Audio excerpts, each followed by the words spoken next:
नमस्कार, मैं डॉक्टर योगेंद्र कुमार धुर्वे, सहायक प्राध्यापक शासकीय नवीन महाविद्यालय गुरूर से।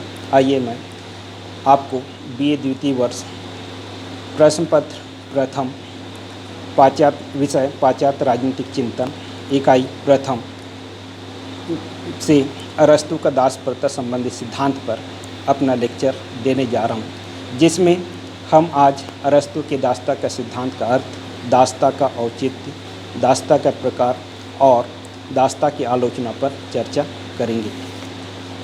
अरस्तु का दासता संबंधी सिद्धांत। यूनानी समाज का प्रमुख आधार दास प्रथा रही है। दास प्रथा यूनानी नगर राज्यों की विशेषता और प्रमुख आवश्यकता भी थी। यह माना जाता है कि व्यक्तिगत आधार पर यूनानी लोग अनेक दासों के स्वामी हुआ करते थे।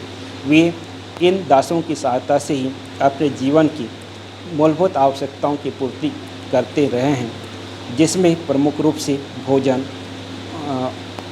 संपत्ति, वस्त्र आदि रहे हैं। यूनानी अपनी पारिवारिक जिम्मेदारियों से मुक्त होकर के या अवकाश निकाल कर वे राज्य के प्रति भी वे अपने राजनीतिक एवं सांस्कृतिक दायित्वों का निर्वाह करते रहे हैं। यह माना जाता है कि प्लेटो के द्वारा जब रिपब्लिक नामक ग्रंथ की रचना की गई, उस समय वे दास प्रथा के ऊपर पूरी तरह से मौन रहते हैं, किंतु जब वे अपनी दूसरी रचना लॉज की रचना करते, तब वे यह प्रयास करते हैं कि वे दास प्रथा का समर्थन कर रहे हैं। यूनान में सोफिस्ट विचारक इस प्रथा का बहुत विरोध करते हैं, काफ़ी विरोधी रहे हैं और वे इसे एक अमानवीय व्यवहार प्रथा मानते हैं और अमानवीय प्रथा मानने के परिणाम स्वरूप वे इसका विरोध भी करते रहे। सोफिस्ट विचारक तथा एंटीफोन नामक विचारक अपने विचारों को व्यक्त करते हुए कहते हैं कि ईश्वर ने सबको स्वतंत्र बनाया है और प्रकृति ने किसी भी व्यक्ति को दास नहीं बनाया, तो यूनान में दास प्रथा का प्रचलन नहीं होना चाहिए। लेकिन अरस्तु वैज्ञानिक दृष्टिकोण का प्रमुख प्रतिपादक था, साथ ही साथ वह एक व्यवहारिक बुद्धिजीवी भी था। इसलिए अरस्तु यूनान का सच्चा प्रतिनिधि होने के नाते वह दास प्रथा का समर्थन करता है और यह माना जाता है कि अरस्तु अनेक दासों का स्वयं भी स्वामी हुआ करता था। इसके वजह से भी वह दास प्रथा का समर्थन करता है। यह माना जाता है कि अरस्तु यदि दास प्रथा का समर्थन नहीं करता तो निश्चित रूप से यूनानी सभ्यता के ऊपर घोर विपत्ति या संकट की स्थिति निर्मित हो सकती थी। अरस्तु के अनुसार दास प्रथा का अर्थ। अरस्तु ने दास प्रथा का अर्थ बतलाते हुए कहा था कि जो व्यक्ति स्वयं का नहीं, जो व्यक्ति स्वभाव से स्वयं का नहीं लेकिन वह दूसरों का है, वह दास है। अरस्तु कहता है कि जो स्वभाव से अपना नहीं लेकिन दूसरों का है, वह व्यक्ति निश्चित रूप से दास है। ऐसे व्यक्ति को दास बनाया जा सकता है। अरस्तु कहता है कि परिवार की आवश्यकताओं या पारिवारिक आवश्यकताओं को पूर्ति करने के लिए या बनाए रखने के लिए सजीव और निर्जीव दो प्रकार की संपत्ति की आवश्यकता पड़ती है और इस संपत्ति को ही वे दो वर्गों में विभाजित करता है, सजीव और दूसरा निर्जीव। निर्जीव संपत्ति में भूमि, घर, चल अचल संपत्ति आदि को रखता है और सजीव संपत्ति में दास को रखता है। दास के संदर्भ में अरस्तु कहता है कि दास जो होते हैं वे पारिवारिक संपत्ति होते हैं और पारिवारिक संपत्ति होने के साथ साथ परिवार के सदस्य भी होते हैं और परिवार के सदस्य होने के कारण परिवार की जो मूलभूत आवश्यकताओं की पूर्ति करना होता है या जो जिम्मेदारी होती है, उन जिम्मेदारियों को पूरा करने का दायित्व भी जो होता है वह दासों का होता है। दासता का अर्थ बतलाने के पश्चात अरस्तु दासता के औचित्य को बतलाता है या उसका समर्थन करता है। तो आइए देखते हैं कि अरस्तु ने दास प्रथा का समर्थन किस किस रूप में किया है।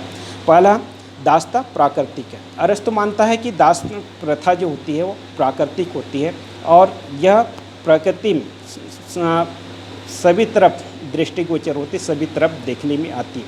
विषमता, अरस्तु कहता है कि विषमता या असमानता जो होती है वह प्रकृति का नियम होता है, क्योंकि जब व्यक्ति जन्म लेता है तो वह प्रकृति से ही असमान गुणों को लेकर के पैदा होता है, क्योंकि जब व्यक्ति जन्म लेता है तो जन्म लेने के पश्चात उसकी योग्यता, क्षमता, कार्यप्रणाली, बौद्धिक गुण एक समान नहीं होते, वे उनमें भी काफ़ी अंतर होता है। तो इस दृष्टिकोण से अरस्तु कहता है कि जो व्यक्ति बुद्धिहीन, विवेकहीन, अयोग्य होता है वह दास होगा, और जो व्यक्ति योग्य होगा, बुद्धिमान होगा, ऐसा व्यक्ति जो है स्वामी के रूप में अपना दायित्वों का निर्वाह करेगा।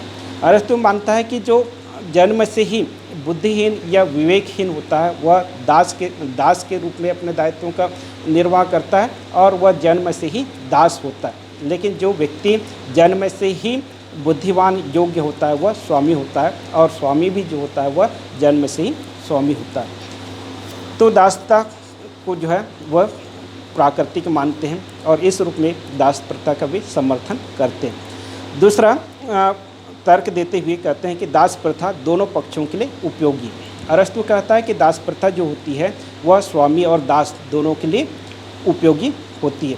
कहने के तात्पर्य कि दोनों की निर्भरता एक दूसरे के ऊपर होती है, क्योंकि दास जो होते हैं वे बुद्धिहीन होते हैं, विवेकहीन होते हैं, और स्वामी जो होते हैं बुद्धिमान होते हैं, योग्य होते हैं, और योग्य होने के कारण उन्हें राज्य में अपने बौद्धिक क्षमताओं का विकास करना होता है, राज्य के प्रति जो उनके दायित्व होते हैं उनका निर्वाह करना होता है, और इस प्रकार के कार्यों का निर्वाह वे तभी कर सकते हैं जब उन्हें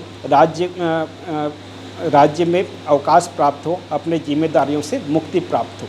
अर्थात जब स्वामी के दायित्वों की या जिम्मेदारियों के निर्वाह दासों के द्वारा किया जाएगा तो निश्चित रूप से इस अवकाश के समय का उपयोग भी राज्य के कार्यों में या गतिविधियों को बढ़ाने में अपना योगदान देंगे। तो इस प्रकार से जो है दास प्रथा दोनों के लिए उपयुक्त माना है। और इसके साथ साथ अरस्तु ये कहता है कि दास जो होते हैं वह बुद्धिहीन होते हैं, विवेकहीन होते हैं, लेकिन वे जब दास के सानिध्य में आते हैं, उनकी आज्ञाओं का पालन करते हैं, तो उनमें धीरे धीरे बुद्धि का विकास होता है, वे योग्य बनते हैं। तो इस दृष्टिकोण से दोनों के लिए जो होती दास प्रथा उपयुक्त मानता है। तीसरा औचित्य को बतलाते हुए अरस्तु कहता है कि दासता नैतिक है। नैतिकता के आधार पर भी ये देखा जाए तो दास प्रथा में काफ़ी अंतर देखने में आती है, क्योंकि दासों में और स्वामियों की नैतिक गुणों में भी काफ़ी अंतर देखने में आता है, क्योंकि दास जो होते हैं बुद्धिहीन होते हैं, विवेकहीन होते हैं, लेकिन स्वामी जो होते हैं योग्य होते हैं, गुणी होते हैं, और जब दास उनके सानिध्य में आते हैं, उनके आदेशों या निर्देशों का पालन करते हैं, तो इस प्रकार से नैतिक गुणों का विकास होता है, और नैतिक आधार पर जो है दास प्रथा दोनों के लिए उपयुक्त माना है। दास प्रथा का समर्थन करते हुए चौथा आधार अरस्तु के द्वारा जो बतलाया गया है, राष्ट्रीय अर्थव्यवस्था तथा स्थायित्व का अंग। अरस्तु मानते हैं कि दास प्रथा जो होती है राष्ट्रीय अर्थव्यवस्था तथा उसका स्थायित्व के लिए दास प्रथा अनिवार्य होती है, क्योंकि यह माना जाता है कि दास की प्रथा यूनान और यूनान के नगर राज्यों में सर्वत्र व्याप्त था, और अर्थव्यवस्था के संचालन में दास प्रथा की महत्वपूर्ण भूमिका रही है। यह माना जाता है कि यदि दास प्रथा का अरस्तु के द्वारा यदि त्याग किया जाता तो निश्चित रूप से यूनान और यूनानी नगर राज्यों की अर्थव्यवस्था पूरी तरह से समाप्त हो जाती, चौपट हो जाती, और यूनानी नगर राज्यों के सम्मुख विषमतापूर्ण स्थिति निर्मित हो जाती। तो इस प्रकार से इन चार कारणों को या औचित्य को बतलाते हुए अरस्तु के द्वारा जो है दास प्रथा का समर्थन किया गया। दास प्रथा का समर्थन करने के पश्चात अरस्तु ने जो है दासता के प्रकारों पर भी प्रकाश डाला है, और उन्होंने दास प्रथा को दो प्रकार बतलाए। पहला जो होता है स्वाभाविक दासता, और दूसरा वैधानिक दासता। स्वाभाविक दासता के अंतर्गत अरस्तु कहता है कि जो व्यक्ति जन्म से ही बुद्धिहीन, अयोग्य होता है वह स्वाभाविक दास होता है, और दूसरा है वैधानिक दासता। वैधानिक दासता के अंतर्गत अरस्तु बतलाते हैं कि जब दो राज्यों के बीच में युद्ध होता है, और युद्ध होने के पश्चात विजेता राष्ट्र के द्वारा पराजित राष्ट्र के सैनिकों को युद्धबंदी के बनाया जाता है, तो उन्हें दास बनाया जाता है, और ऐसे ही दास जो होते हैं वैधानिक दास या कानूनी दास के रूप में मानता है। लेकिन अरस्तु यहाँ पर अपने विचारों को व्यक्त करते हुए कहता है कि जब यूनान का दूसरे राज्यों के साथ युद्ध होता है, और उस युद्ध में यदि यूनान किसी प्रकार से पराजित होता है, तो उस स्थिति में भी यूनान के नागरिकों को दास नहीं बनाया जा सकता, क्योंकि अरस्तु मानता है कि यूनान के नागरिक जो होते हैं दुनिया के सबसे बुद्धिमान व्यक्ति होते हैं, सर्वश्रेष्ठ व्यक्ति होते हैं, और बुद्धिमान और सर्वश्रेष्ठ होने के परिणाम स्वरूप उन्हें दास नहीं बनाया जा सकता। तो इस प्रकार से यहाँ पर विरोधी विचार जो है या विरोधाभासपूर्ण विचार जो है अरस्तु के द्वारा दिए जाते हैं।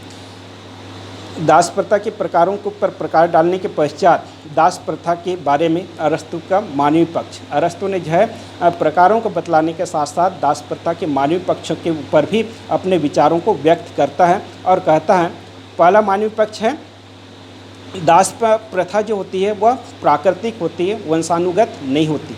इसलिए दास की संतान बुद्धिमान हो सकती है, योग्य हो सकती है, और स्वामी की संतान जो होती है अयोग्य हो सकती है, बुद्धिहीन हो सकती। और उस स्थिति में यदि दास की संतान बुद्धिमान होगी तो उस स्थिति में उन्हें दासता के बंधनों से पूरी तरह से मुक्त किया जाना चाहिए। दूसरा मानवीय पक्ष बतलाते हुए अरस्तु कहता है कि स्वामी को दास के प्रति किसी भी प्रकार का अमानवीय व्यवहार नहीं करना चाहिए, अत्याचारपूर्ण व्यवहार नहीं करना चाहिए, बल्कि उनके साथ सदा स्नेहपूर्ण व्यवहार करना चाहिए। तीसरा मानवीय पक्ष को बतलाते हुए अरस्तु कहता है कि स्वामी को यह चाहिए कि यदि दास अच्छे कार्य करता है तो उन्हें यह विश्वास दिलाया जाना चाहिए कि उसे दासता के बंधनों से मुक्त कराया जा सकता है। चौथा मानवीय पक्ष बतलाते हुए अरस्तु कहता है स्वामी के द्वारा दासों से केवल उन्हीं कार्यों को कराया जाना चाहिए जिन कार्यों को करने के लिए वह सक्षम हो, योग्य हो। पांचवा मानवीय पक्ष बतलाते हुए अरस्तु कहते हैं कि स्वामी की जब मृत्यु होने वाली होती है तो मृत्यु के पूर्व स्वामी को यह चाहिए कि उसे उसके अधीनता में जितने दास होते हैं उनको दासता के बंधनों से पूरी तरह से मुक्त कर दिया जाना चाहिए। मानवीय पक्ष को देखने अरस्तु के मानवीय पक्ष को देखने के पश्चात दास प्रथा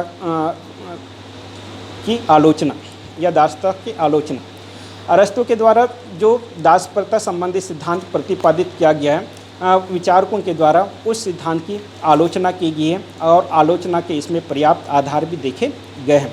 पहला आलोचना का आधार जो आलोचकों के द्वारा बनाया गया पहला है दास प्रथा अप्राकृतिक है। अरस्तु के द्वारा जो दास प्रथा प्रतिपादित की गई है उस दास प्रथा को विचारकों के द्वारा या आलोचकों के द्वारा अप्राकृतिक माना गया। अप्राकृतिक मानने से तात्पर्य है कि प्रकृति ने किसी भी व्यक्ति विशेष के साथ किसी प्रकार का भेदभाव नहीं करती और निश्चित रूप से जब व्यक्ति जन्म लेता है तो जन्म लेने के पश्चात उसमें बुद्धि, योग्यता जैसे गुण जो होते हैं निश्चित रूप से अलग अलग होते हैं, उनमें काफ़ी अंतर होता है। फिर भी उनमें प्राकृतिक समानता की भावना होती है। प्राकृतिक समानता सभी नागरिकों में एक समान रूप से देखने में आती है और इस प्राकृतिक समानता को जो है किसी भी रूप में नकारा नहीं जा सकता। यदि प्राकृतिक समानता के विचार को यदि नकारा जाता है तो निश्चित रूप से यहाँ पर राजनीतिक विज्ञान का अपमान, घोर अपमान होगा। दूसरा आलोचना का आधार आलोचकों के द्वारा माना गया कि मानव समूह का विभाजन संभव नहीं। अरस्तु के द्वारा निश्चित रूप से जब दास प्रथा संबंधी सिद्धांत प्रतिपादित किया गया तो उस दास प्रथा संबंधी सिद्धांत को प्रतिपादित करने के पूर्व उन्होंने मानव समुदाय को दो वर्गों में बांटा था। जो बुद्धिमान हो गया या जो योग्य होगा ऐसा व्यक्ति जो होगा वह स्वामी के रूप में अपने दायित्वों का निर्वाह करेगा, लेकिन जो व्यक्ति अयोग्य होगा ऐसा व्यक्ति, अयोग्य या बुद्धिहीन व्यक्ति जो है दास के रूप में अपने दायित्वों का निर्वाह करेगा। तो निश्चित रूप से मानव समुदाय के विभाजन करने के लिए ऐसा कोई निश्चित मापदंड नहीं था जिसके आधार पर मनुष्य की बुद्धि, योग्यता और उसकी क्षमता का आकलन किया जा सके और इस आधार पर भी आलोचकों के द्वारा आलोचना की गई। तीसरा आलोचना का आधार है विभाजन का सर्वमान्य मापदंड नहीं। आलोचकों के द्वारा माना गया है कि जो आलोचना का आधार आलोचना की गई है उसके अंतर्गत ये मानते हैं कि आलोचना विभाजन मनुष्य मानव समुदाय का विभाजन का सर्वमान्य मापदंड नहीं था और सर्वमान्य मापदंड नहीं होने के कारण मनुष्य या मानव समुदाय का विभाजन करना भी संभव नहीं है। यदि कुछ समय के लिए हम यह मान भी लें कि मानव समुदाय का यदि विभाजन किया जाता है तो उस स्थिति में किसी विशेष योग्यता रखने वाले व्यक्ति को किस वर्ग में रखा जाएगा? उसे दास वर्ग में रखा जाएगा या स्वामी के वर्ग में रखा जाएगा? तो इस प्रकार की व्यवहारिक दिक्कतें मनुष्य के सम्मुख निश्चित रूप से उपस्थित होती है।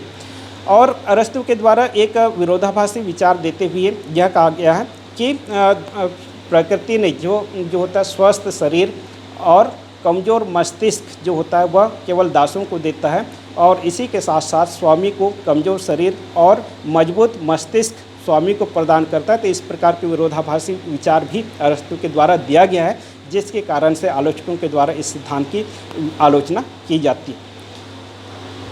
चौथा आलोचना का आधार है विरोधाभास से परिपूर्ण धारणा। आलोचकों के द्वारा यह बतलाया गया कि अरस्तु कहता है कि राज्य का उद्देश्य जो है मनुष्यों को सर्वश्रेष्ठ जीवन प्रदान करने के लिए होता है, और उसका अस्तित्व जो है नागरिकों को सर्वश्रेष्ठ जीवन प्रदान करने के लिए बना होता है। लेकिन वह दास वर्ग को जो है सर्वश्रेष्ठ जीवन जीने से पूरी तरह से मुक्त कर दिया है, उन्हें वंचित कर दिया है। और दूसरी ओर वह कहता है दास प्रथा जो होती है वह प्राकृतिक होती है, और इसी के साथ साथ अपने विचारों को व्यक्त करते हुए वह यह कहता है कि दास प्रथा से दासों को मुक्ति भी दी जा सकती है। तो इस प्रकार से विरोधाभासी पूर्ण विचार जो है अरस्तु के द्वारा प्रदान किया गया, जिसके आधार पर भी आलोचकों के द्वारा इसकी आलोचना की गई। पांचवा आलोचना का आधार है अलोकतांत्रिक सिद्धांत। अलोकतांत्रिक सिद्धांत के अंतर्गत यह बतलाया गया है कि अरस्तु के द्वारा जो दास प्रथा संबंधी सिद्धांत प्रतिपादित किया गया है, निश्चित रूप से वह एक अलोकतांत्रिक सिद्धांत है। लोकतंत्र में इस प्रकार की विचारधाराएं देखने में नहीं आती, क्योंकि लोकतंत्र के प्रमुख आधार स्तंभ जो होते हैं स्वतंत्रता और समानता, उनकी अरस्तु के द्वारा घोर उपेक्षा की गई है। और उस स्थिति में जो है वो दासों को जो है यूनानी नगर राज्यों में जो है किसी प्रकार के स्वतंत्रता और समानता का अधिकार प्राप्त नहीं था। वर्तमान राज्यों में इस प्रकार की स्थितियां हमें कहीं भी देखने में नहीं आती हैं, और वर्तमान परिप्रेक्ष्य में जो है इस प्रकार के सिद्धांत पूरी तरह से अप्रासंगिक प्रतीत होते हैं। अंत में निष्कर्षतः यह कहा जा सकता है कि निश्चित रूप से अरस्तु के द्वारा दास प्रथा संबंधी जो सिद्धांत प्रतिपादित किया गया है, निश्चित रूप से उसमें बहुत सारी खामियां हैं, लेकिन हमें यह भी ध्यान रखना होगा कि अरस्तु ने के द्वारा जो दास प्रथा संबंधी सिद्धांत प्रतिपादित किया गया है, उनके समय में इस प्रकार के विचार प्रचलन में रही है, प्रचलित होते रही है, जिनसे प्रेरित होकर के ही अरस्तु के द्वारा इस प्रकार के विचार प्रतिपादित किए गए हैं। लेकिन वर्तमान समय में इस प्रकार के विचार या सिद्धांतों को लेकर के चला नहीं जा सकता। इसमें यह सिद्धांत निश्चित रूप से मानवीय मूल्यों के विपरीत है और वर्तमान परिप्रेक्ष्य में पूरी तरह से अप्रासंगिक है, और अलोकतांत्रिक सिद्धांत होने के परिणाम स्वरूप भी जो है इसे व्यवहार में नहीं ला जा सकता। अंत में मेरे इस वीडियो को सुनने के लिए बहुत बहुत धन्यवाद।